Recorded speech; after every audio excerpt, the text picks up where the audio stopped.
नमस्कार दोस्तों, स्वागत करता हूं एक नई वीडियो के साथ। दोस्तों, अपोलो माइक्रो शेयर के अंदर अगर आप इन्वेस्टमेंट कर चुके हैं तो ये वीडियो आप लोगों के लिए खास होने वाली है।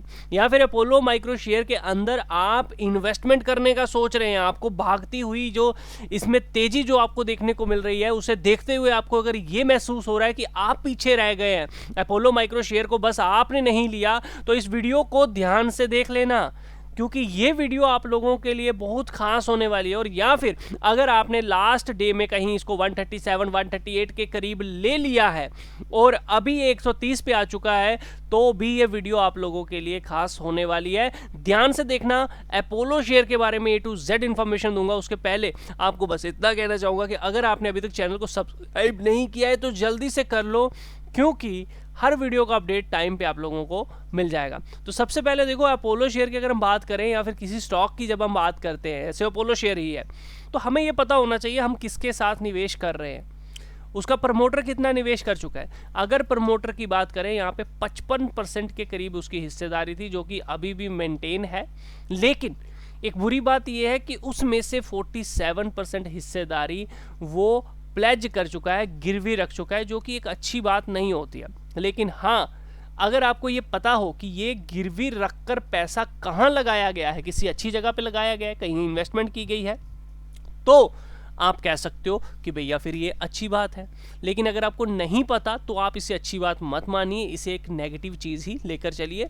बाकी ओवरऑल होल्डिंग अच्छी खासी है, लेकिन ये जो प्लेज वाली बात है, लगातार प्लेज करते जाना स्टॉक को, ये अच्छी बात नहीं होती। बात करते हैं F5 की होल्डिंग, जो कि बिल्कुल ना के बराबर है। कभी हुआ करती थी, अब है ही नहीं, 0.93 है, थोड़ा सा खरीदा है, कोई ज़्यादा होल्डिंग नहीं है। DI की बात करो यहाँ पर 0.37, ये भी ना के करीब है। तो पब्लिक की बात करें तो बाकी सारा माल पब्लिक के पास 36.96% है। तो इसका कहने का मतलब ये है कि आपने जो पैसा लगाया है वहाँ बड़े प्लेयर की नज़र नहीं है। ये बात ध्यान रखिएगा। बड़े प्लेयर्स जिनके पास ज़्यादा पैसा है, जैसे F5 है, DI आप लोग जानते हैं, ठीक है ना, फॉरेन के इन्वेस्टमेंट हो गए, हमारे म्यूचुअल फंड्स हो गए, ये इस स्टॉक में निवेश नहीं कर रहे, उनकी रडार पे ये स्टॉक नहीं है। इस बात की ध्यान रखना।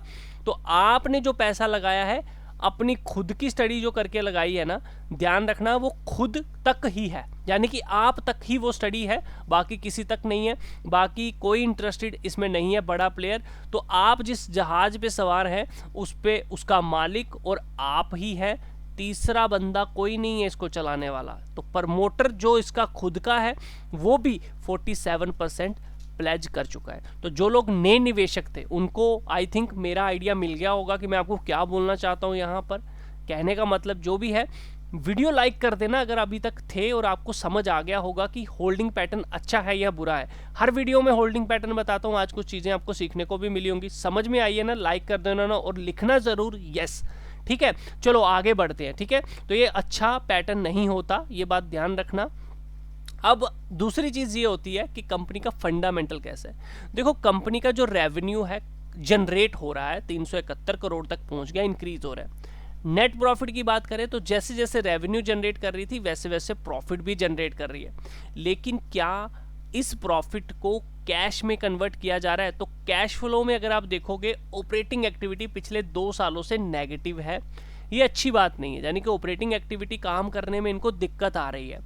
तो इस चीज़ के ऊपर थोड़ा ध्यान रखिए। अगर अगले साल भी ये चीज़ रही तो ये बात अच्छी नहीं है। देखो, पहले प्लस में चल रही थी, बहुत अच्छी बात थी, थोड़ा थोड़ा प्रॉफिट के साथ। तो प्रॉफिट से 10-20% का गैप अप या गैप डाउन हो, फॉर एग्जांपल उसमें डिफरेंस है। अगर 100 का प्रॉफिट है तो 80, 85, मैक्सिमम नीचे 75 ले लो हो कैश फ्लो ऑपरेटिंग एक्टिविटी, तो कोई दिक्कत वाली बात नहीं। लेकिन उससे ज़्यादा कम हो, माइनस में हो, तो ये अच्छी बात नहीं है, ठीक है। और इसका तो बिल्कुल ही माइनस में चल रहा है, ये बात ध्यान रखना। लेकिन हो सकता है कोई टेंडरिंग का पैसा हो, कहीं से आना हो, तो उस बेसिस पे भी होता है। लेकिन लगातार ये चीज़ चलना अच्छी बात नहीं होती। तो इस साल का ज़रूर आप लोग कैश फ्लो देखिएगा।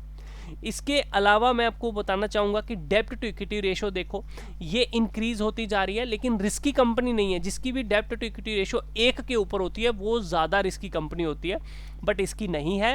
यानी कि कंपनी सर्वाइव ज़रूर कर सकती है, कंपनी के पास पैसा जो है वो है, इस बात को ध्यान में रखिएगा, ठीक है।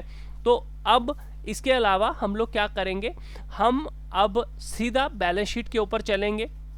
और बैलेंस शीट पे देखेंगे कि कंपनी कैश रिच कितना है, इसके पास रिजर्व कितना है, पैसा आने वाला कितना है, ठीक है ना, और जाने वाला कितना है।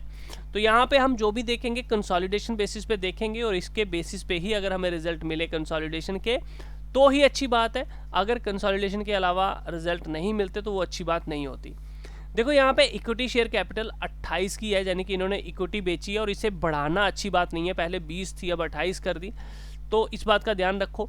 रिजर्व एंड सरप्लस इंक्रीज हो रहे हैं, ये बहुत अच्छी बात है, ये अच्छा एक प्लस पॉइंट इसमें देखने को मिला। लॉन्ग टर्म बोरिंग की बात करूं तो 9.56 है और शॉर्ट टर्म बोरिंग 1.96 है। तो जैसा कि मैंने आपको पहले बोला कि ज़्यादा कर्जा नहीं है, ज़्यादा रिस्की नहीं है, कंपनी काम कर सकती है, इतना पैसा है कंपनी के पास, ठीक है, बिना कर्जे के काम कर रही है। इन्वेंट्री इन्होंने शो की है 433 करोड़, जो कि ऊपर नीचे होती रहती है। ट्रेड रिसीवेबल, जो इनको वेंडरों से पैसा आना होगा जिनके साथ ये बिजनेस करते हैं, ठीक है, इनके जो इनके क्लाइंट्स होंगे वहाँ से इनको 235 करोड़ आना है, ठीक है। इसके अलावा जो इन्होंने देनदारी देनी थी, मैं उसके बारे में भी ज़रूर बोलना चाहूँगा यहाँ पर कि वो कितनी है, तो वो है 165 करोड़, ठीक है। तो तकरीबन पैसा ज़्यादा ही आना है, जाना कम है। तो एक चीज़ तो ज़रूर बोलूँगा, ठीक है, ओवरऑल कंपनी कैश जनरेट कर रही है, कैश है कंपनी के पास, कंपनी सरवाइव कर सकती है। लेकिन अगर आप बोलो बहुत हेल्थी बैलेंस शीट, बहुत हेल्थी प्रॉफिटेबल कंपनी, अच्छे मार्जिन के साथ, बहुत हेल्थी शेयर होल्डिंग पैटर्न के साथ, तो वो चीज़ नहीं है। इसमें शेयर होल्डिंग पैटर्न अच्छा नहीं है, इस बात को थोड़ा सा आप लोग ध्यान रखिएगा।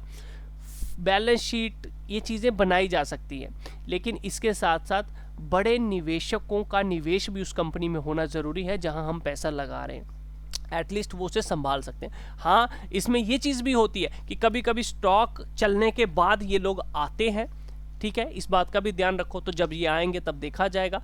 फिलहाल के लिए इसमें हम ट्रैप भी हो सकते हैं, क्योंकि कहीं ना कहीं होल्डिंग पैटर्न अच्छा नहीं है और प्रमोटर प्लेज करता जा रहा है। बाकी फंडामेंटली जैसा कि मैंने आपको बताया, ऑपरेटिंग एक्टिविटी के ऊपर ज़रूर ध्यान रखिए, जल्दबाजी मत करिए निवेश करने की, जो लोग नए निवेश करना चाहते हैं। बाकी अभी हम थोड़ा इसको फंडामेंटली भी चीज़ों को चेक कर लेते हैं, जो कि मैं आपको बताना चाहूँगा यहाँ पर। तो यहाँ पर आप देख सकते हो कि इसने ना एक ब्रेकआउट दिया हुआ है, ठीक है।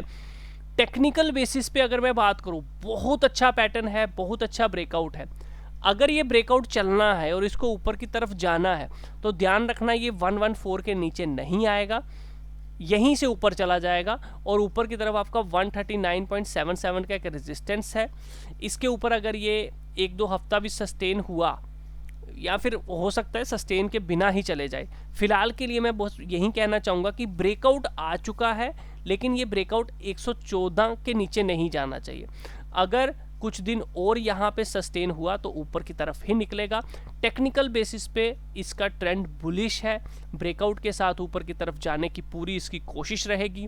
टेक्निकल बेसिस पे कोई भी चीज़ बुरी इसमें नहीं देखने को मिल रही, सब कुछ पॉजिटिव है, ठीक है। फंडामेंटली जो चीज़ें बुरी हैं मैंने वो बता दी हैं, लेकिन कभी कभी हमें इनसाइडर इन्फॉर्मेशन हमारे पास होती है, तो अगर आपके पास वो इन्फॉर्मेशन है, उस बेसिस पे आप कभी भी इसको नीचे की तरफ अगर ख़रीदना चाहते हैं तो 93 का एक लेवल रहेगा, वहाँ अगर कोई एवरेज करना चाहे, कोई डिसीजन लेना चाहे तो ले सकता है।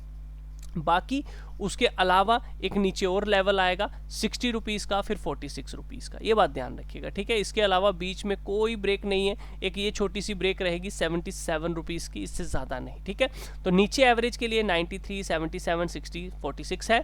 बाकी जिस तरह से ये ब्रेकआउट आया हुआ है अभी, ठीक है, अगर ये ब्रेकआउट सक्सेसफुल रहा और ऊपर की तरफ निकला, ठीक है, ध्यान रखना इसमें स्टॉप लॉस 114 का लगाना बहुत ज़रूरी है, क्योंकि ये फंडामेंटली कुछ चीज़ें जो हमने होल्डिंग पैटर्न के हिसाब से देखी हैं वो अच्छी नहीं है। सो इसमें स्टॉप लॉस बहुत ज़रूरी है, जिसमें फंडामेंटल चीज़ें अच्छी हों उसमें स्टॉप लॉस नहीं लगाते। इसकी थोड़ा सा होल्डिंग पैटर्न में दिक्कत है, उस चीज़ को ध्यान रखिए। सो अगर ये ब्रेकआउट चला तो ये स्टॉक 221, 220 आराम से चल जाएगा, जैसा कि ब्रेकआउट आया हुआ है। हाँ, ब्रेकआउट है, टेक्निकल बेसिस पॉजिटिव है, सारी चीज़ें, कोई दिक्कत वाली बात नहीं है। लेकिन जब हम एंट्री लेते हैं तभी कोई ना कोई गड़बड़ होती है, ये आप सबको पता होगा और ये आप सब जानते हैं। सो मैं तो इतना कहना चाहूँगा थोड़ा सा अवॉइड करें, फ्रेश एंट्री को अवॉइड करें। नीचे की तरफ कभी 46 पे मिल जाए, 60 के पास मिल जाए तो वहाँ सोचेंगे, क्योंकि एज़ पर फंडामेंटल मुझे लगता है कि वो प्राइस अच्छा रहेगा। बाकी आप लोग इसकी बुक वैल्यू जो है वो ज़रूर देखें। तो बुक वैल्यू आपको मैं बता देता हूँ, यहाँ पर अगर शो करती है तो इनकम स्टेटमेंट में जैसा कि बता रहा है सेल्स इतनी है, बुक वैल्यू मुझे लगता नहीं है यहाँ पे शो करेगी, नहीं है, ठीक है। तो बुक वैल्यू आप लोग ज़रूर देखिए इसकी कि वो कितनी है कितनी नहीं है। ये देखिए यहाँ पे शो कर जाएगी। बुक वैल्यू आप लोग देख सकते हो 18 रुपये अभी दिखा रहा है। तो आप सोच लीजिए 18 रुपये का शेयर क्या आप इतने ऊपर के भाव पे लेना पसंद करोगे या फिर नहीं करोगे। तो इस चीज़ को थोड़ा सा ध्यान रखिए, थोड़ा सा सतर्क रहिए, जल्दबाजी मत करिए, क्योंकि कहीं ना कहीं स्टॉक अभी एक्सपेंसिव है। अगर जल्दबाजी करनी है, अगर आपको बहुत अच्छा लग रहा है तो 114 का स्टॉप लॉस ज़रूर लेके चलिए। और आप देख लीजिए कि अगर मैं 130 132 के पास ले रहा हूं तो क्या 114 तक मैं स्टॉप लॉस झेल सकता हूं या नहीं झेल सकता हूं। इसके अलावा मैं फिर से आपको एक चीज़ और बताना चाहूँगा, सतर्क करना चाहूँगा कि 139.77 आप 140 कह लो, 140 का भी एक रेजिस्टेंस है। इस चीज़ को ज़रूर ध्यान रखना। अगर मंडे के दिन ऊपर ओपन होता है और कहीं ना कहीं अगर ये 139 140 के ऊपर आधा पौना घंटा सस्टेन कर गया तो आप 139 का भी स्टॉप लॉस लेके ऊपर की तरफ 150 160 के टारगेट के लिए जा सकते हैं मंडे के दिन ही। बाकी अच्छा चला तो जैसा कि मैंने आपको बताया 221 222 आराम से जा सकता है और आने वाले समय में 500 600 को भी क्रॉस कर सकता है, जिस तरह से इसका टेक्निकल सेटअप बना हुआ है। बट मैं फिर से बोलना चाहूँगा शेयर होल्डिंग पैटर्न अच्छा नहीं है, ऑपरेटिंग एक्टिविटी में कैश फ्लो अच्छा नहीं है, उन चीज़ों को थोड़ा सा ध्यान में ज़रूर रखिए। वीडियो अच्छा लगा लाइक ज़रूर करना। ट्रेड लेने से पहले एक बार अपने फाइनेंशियल एडवाइज़र से ज़रूर पूछना, क्योंकि रिस्क आप सबका है। मिलता हूँ नेक्स्ट वीडियो में, तब तक के लिए अपना ख्याल रखिए।